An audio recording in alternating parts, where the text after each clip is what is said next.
My client suffered a fall 4 years ago and indicates pain on the very medial aspect of the inguinal area.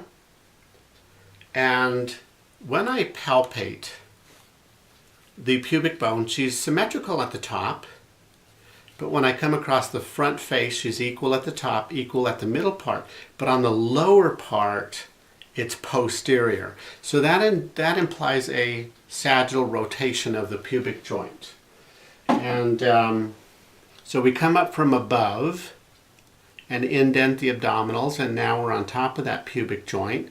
I allow at least a pinky finger's width between my thumbs, and now I'm on the front face of the pubic bones. I'm at the top. Now I'm at the middle portion, and now I'm at the lower portion, and boom, there's this distinct step off. I hope the camera can capture that, but you can see that my right thumb would override my left thumb. Now there's another way of evaluating that. Let's have you lie on your stomach, okay?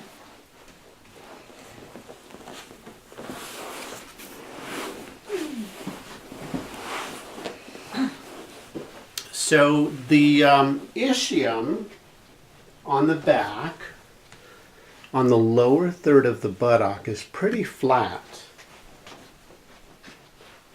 And that's an ideal place to palpate. So I'm talking about this aspect of the ischium, which is really flat. Okay, so we come to the bottom of the ischial tuberosity, and then we come up towards the ceiling, and then up towards her face, a couple of inches, 2 inches, and then come down here on this flat portion.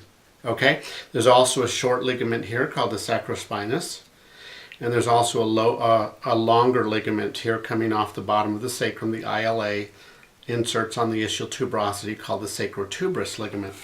And we will evaluate the tone of those ligaments. So I can see that there's a slight, rather subtle, surprisingly subtle, posterior positioning on the left side. It's usually more obvious. And I'm trying to do a passive thrust called a spring test, and there's just no give at that pubic joint. I'm going to do the same test on this ischium. You'll notice I can move it to a stop point. That's called taking up the slack. But then I can thrust it and get additional forward thrust and then a spring recoil. Okay, so we have blocked motion here. All right. And then we come underneath the sacrum to the ILA. And so the sacrospinous ligament is going to be right in this area. So I'm walking up and down and I feel that ligament and I'm trying to indent it and it feels like a bone. Okay, but there is no bone there. That is ligament. And then the same thing right here. I feel that ligament and I can indent it. Okay, so we have hypertonicity of the left sacrospinous ligament, and now we're going to find the sacrotuberous, and there it is right there, and my gosh, it feels like bone. There is no bone here. This is ligament, but it feels like bone. On this side, there it is, but I can indent it. Okay, so these ligaments should give a little bit, and then I'll show you that on the model here. So the short one is right here. And then again, the long one is right here. And you can see there's no bone here. And then I have a ligamented model as well.